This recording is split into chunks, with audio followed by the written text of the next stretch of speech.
Hello po mga kababayan, puro breaking news ngayon ang makikita natin sa mga balita. Ako pala po si Dante Maravillas.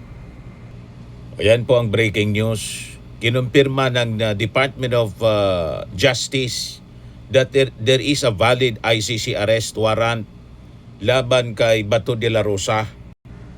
Sa presscon mga kababayan, ngayon pa lang at report ng GMA News, sabi dito, the Department of Justice confirms that there is a valid ICC warrant laban kay Bato de la Rosa. A pending request from the ICC to serve the same has been duly received by the Philippines, sabi po ni DOJ Secretary Frederick Vida during a press conference kanina. The DOJ added that they will treat any attempt of Senator De La Rosa to leave the country as a mockery of justice. At may standing order na ngayon na pag-aresto kay Bato. Yan o. DOJ Secretary Frederick Vida orders law enforcement to arrest Senator Bato de la Rosa if he attempts to leave the country.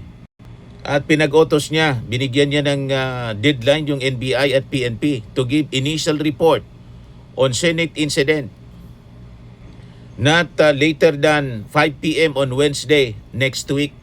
Kakasuhan po yung mga sangkot dito at sigurado pati mga senador sangkot dito. Malinaw na sangkot sa pagpapatakas po kay Bato de la Rosa. Obstruction of justice. Ng penalty mga kababayan, 4 years to 6 years imprisonment at saka perpetual disqualification from holding office. Kaya lahat ng mga Duterte senators, dapat ito kasuhan ng obstruction of justice. Tama si Secretary Vida. It's a mockery of justice. Tingnan ninyo. Nakalabas pa yung dila ni Joel Villanueva. It's a clear mockery of justice mga kababayan. Kaya papanagutin natin itong mga Duterte senators. Yan no? Sino-sino sila? Si Alan Peter Cayetano, si Joel Villanueva, si Rodante Marcoleta, si Loren Ligarda, si Mark Villar. Sino pa? Si Camille Villar, si Bongo, si Amy Marcos, si Robin Padilla. Isama na din si John B. Crimolia. Sabi dito, I'm here in the Senate to protect Senator Bato. Yan o. Puro mga kababayan sila kasabwat at kailangan ng tanggalin ito si John B. Crimolia mga kababayan bilang sekretary ng DILG. Malinaw yung kanyang mensahe mga kababayan. Protect Senator Bato. Bakit mo poproteksyonan? DILG ka, sekretary. Poproteksyonan mo yung isang pugante, wanted ng batas. Malinaw na mockery of justice. Kausap pa pala niya. Si Bato de la Rosa. Ayan, si Alan Peter Cayetano. Si Amy Marcos. Nakadila si mga kababayan, si Joel Villanueva. It is a clear mockery of justice mga kababayan. Tama si Vida, Secretary Vida ng DOJ. Malinaw na wanted for crimes against humanity. Si Senador Bato de la Rosa, kinanlong nila at saka pinatakas. Kita ninyo mga gawain nitong mga senador? Pinag-utos na rin mga kababayan ng DOJ ang pagbuo ng Special Panel of Prosecutors para imbestigahan ang putukan sa Senado. Tapos si Alan Peter Cayetano, dahil sa ipinag-utos ni Ombudsman Rimulya, ang 6-month suspension kay Senate Sergeant at Arms Mau Aplasco, Romisbak mga kababayan, biglang live, Facebook live at sinabing hinihiling din niya ang suspension ni NBI Director Melvin Matibag. Huwag kami Cayetano, sinong niloloko ninyo? Kasi mas suspect daw mga kababayan si Matibag kaysa kay General Mau, yung kanilang Sergeant at Arms. Paano naging suspect? Mga kababayan si Director Matibag na yung DOJ sinabi na legal yung warrant of arrest. Paano naging suspect ang serve ng warrant of arrest sa isang pugante? Baliktad na, mga kababayan, yung pananaw nitong si Alan Peter Cayetano.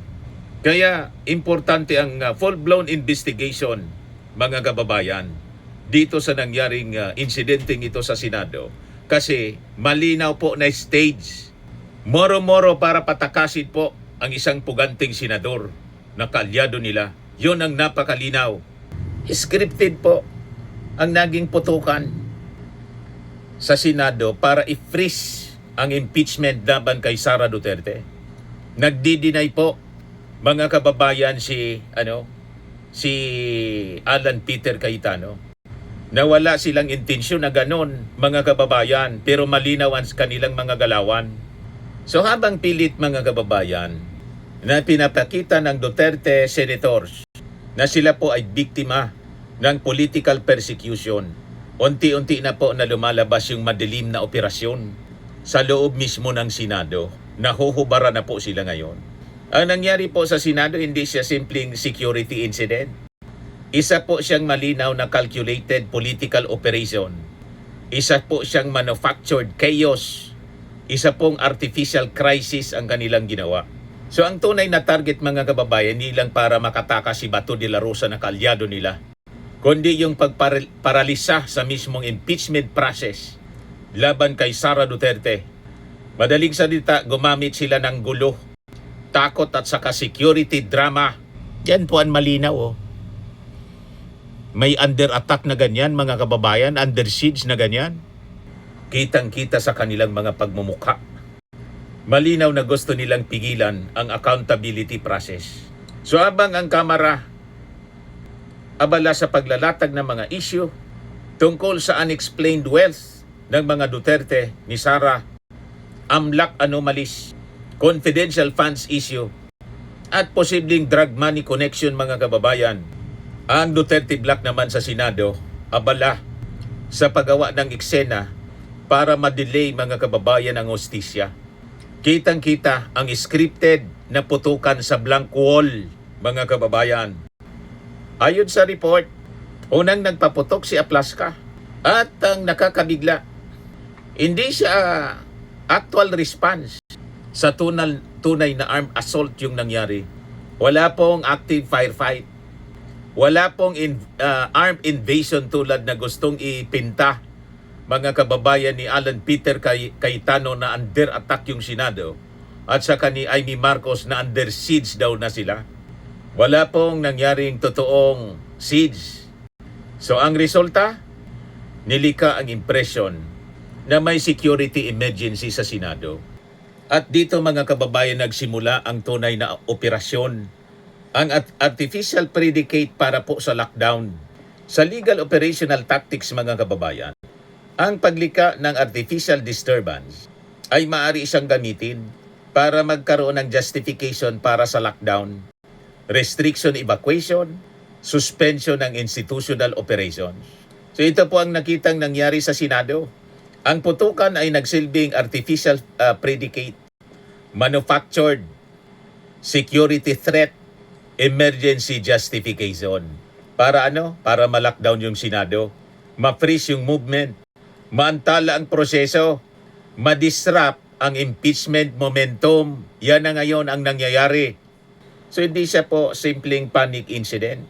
Isa po siyang operational distraction na malinaw. Double purpose yung naging operation po nila. Patakasin si Bato, na nangyari na nga po, at iparalisa ang sunod, ang impeachment laban kay Sara. O di ba? So makikita natin, mga kababayan, yung operational timeline ng gulo. Sa phase 1, pagtaas ng pressure laban kay Sara Duterte, kaugnay po ng impeachment at financial scrutiny. Phase 2, yung pag-init po ng usapin, kaugnay ng ICC, pressure, at posibleng legal exposure, mga kababayan, ng Duterte allies. Phase 3, yung biglaang security incident sa Senado. Phase 4, yung lockdown narrative. Phase 5, pag-ikot po ng social media narrative nila. Phase 6, pagsipo ng media attention. Mula sa impeachment na sana yun nang tinututukan ngayon papunta dito sa incident sa Senado. Security threat na ngayon ang pinag-uusapan. Di ba malinaw mga kababayan yung distraction na ginagawa nila? So ito po ang dahilan mga kababayan kung bakit maraming observers ang nakikita ng synchronization po, coordination, narrative timing, saka political motive dito. At saka ginawa pa nilang personal na kalasag yung Senado para kay Bato de la Rosa. Yun ang malala. Agad umandar mga kababayan ang mga pro-Duterte vloggers, propagandista at social media operators. Tingnan po ninyo. Very active sila matapos ng nangyaring insidente.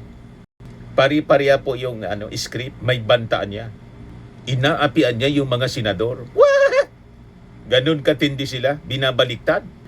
Delikadoan niya yung sitwasyon. At targetan niya yung Duterte Black. Ganon ang kanilang narrative ngayon. Ngunit mga kababayan, yung malaking problema. Ang nangyaring putukan ay galing mismo sa loob ng Senate operations. Ang gulo po ay malinaw na nanggaling doon sa kampo na nagkukunwari na biktima. Tama po? Ang ginagawa nila ngayon mga kababayan, malinaw na psychological warfare at fear politics. Isa sa mga pinaka-epektibong political tactics mga kababayan ay yung paglika ng controlled fear na environment. Kapag may putukan, lockdown, emergency atmosphere, panic narrative, mas madali pong makontrol yung public attention. Kaya beware po kayo. Huwag kayong nagpapaniwala sa pinapakalat ng mga Duterte vloggers. Puro yan scripted po para linlangin tayo. Yan mga kababayan ang intensyon nila. Ma-overwhelm ang media cycle. Ma-delay ang institutional process. At para po, imanipula yung emosyon ng publiko. So ang tawag dyan, mga kababayan, fear politics. Ito ang mukhang ginagamit ngayon ng Duterte senators, Duterte Black. Kapag kasi po hindi kayang manalo sa transparency, gumagawa sila ng panic. Kapag hindi po kasi kayang sagutin yung ebidensya, gumagawa ng krisis. Malinaw po ang galawan. Nililihis nila sa tunay na issue ang atensyon ng publiko na tuon na sa putukan sa Senado. Nakita ninyo? So habang na tuon ang atensyon ng publiko sa issue ng putukan sa Senado, unti-unti pong natatabonan yung issue sa 6.77 billion na unexplained wealth ni Sara at ni Man Scarpio. Wala na sa headlines. Nakita ninyo? Ang distraction na ginagawa nila, napakalinaw. Wala na doon sa naging presentation ng AMLAC, yung AMLAC anomalies. Mga kababayan na didiscover sa mga accounts ni Sara. Wala na doon sa confidential funds controversy kay Mary Grace Piatos. Wala na doon sa political questions, corruption questions mga kababayan. Nawala na doon sa drug money allegations. Nawala na doon sa impeachment accountability. Huwag tayo pa uuto sa drama nila mga kababayan. Balik tayo sa impeachment. Niloloko lang tayo nila mga kababayan. Ito'y dahil alam nila na kapag dokumento, audit trail, bank records ng pinag-uusapan at financial scrutiny, nahihirapan po silang dipinsahan si Sara Duterte. So kapag mga kababayan, ginagamit na ang security personnel, government facilities, Senate operations, institutional mechanism para po sa political survival, lumalabas na po yung abuse of state resources. Ang Senado po ay hindi siya pribadong pag-ari ng Duterte Block. Nauna gustong gawing hotel, private hotel ni Bato de la Rosa. Hindi po siya campaign headquarters. Hindi po siya pwedeng gawing panic room nila. Ang bawat minuto pong nasasayang sa political theatrics ay perang nasasayang mula po sa taong bayan. So nakikita natin mga kababayan ang desperation ng Duterte Block. Kapag ang isa pong political camp ay hindi na kayang dipinsahan ang sarili sa plenaryo, sa korte, sa audit, sa impeachment process, madalas po silang lumilipat sa destabilization, intimidation, disruption, emotional manipulation, at saka manufactured crisis. So nagets na ninyo kung ano ang mga pinagagawa nito? Ito mismo ang nakikita natin sa Duterte Block. Pag hindi kayang sagutin yung mga tanong, guguluhin nila yung proseso. Pag di kayang pabulaanan yung records, lilikla sila ng ingay. Kung hindi kayang labanan yung ebidensya, magpapakalat sila ng takot. Ang tunay po na binaril, mga kababayan, doon sa putukan na nangyari sa Senado ay yung mismong integridad ng Senado po. Ito yung pinakamasakit sa lahat. Hindi lamang pader o salamin yung tinamaan sa insidente at nagkagulo-gulo, nasira yung mga gamit doon, mga kababayan sa Senado. Wala silang paki sa mangyari. So yun, hindi lang yung integridad ng Senado, yung tinamaan ng bala, pati po tiwala ng publiko, yung rule of law, at saka yung constitutional process. So ang Senado, mga kababayan, ay hindi dapat maging entablado ng scripted security theatrics. Hindi dapat ginagamit yung armas at takot para impluensyahan ang political accountability. Ang impeachment, mga kababayan, ay isang constitutional process. Hindi siya personal vendetta. Hindi siya simpleng political na away. Hindi siya po operasyon tulad ng gusto nilang ipakalat. Binibrinwas tayo sa ganong mga narrative. Isa po siyang legal accountability mechanism laban po sa pinakang mataas na opisyal ng bansa. Ngunit, imbes na harapin po ang proseso, lumalabas na mas pinili ng Duterte Block ang delay, disruption, diversion, at saka institutional chaos. Ito, mga kababayan, ay malinaw na indikasyon na mas inuuna nila yung political survival kaysa po constitutional accountability. So habang lumalalim, mga kababayan, yung issue, mas lumalabas ngayon yung pattern ng kanilang mga galawan. May coordinated narrative sila, may synchronized na propaganda, may institutional disruption, may deliberate destruction na ginagawa. Ngunit, mga kababayan, sa dulo, hindi po mabubura ng putukan ang audit records, ang AMLAC findings, yung mga financial questions, yon mismong impeachment complaints, at yung public scrutiny. So, ang nangyari, mga kababayan, sa Senado ay hindi simpleng security mishap. Isa po itong political signal na handang guluhin yung institusyon, i-hostage ang proseso, gamitin ang takot, maghasik ng lagim, mag-asik ng chaos. Huwag lamang pong umusad yung pananagutan laban kay Sara Duterte. Ganon sila katindi.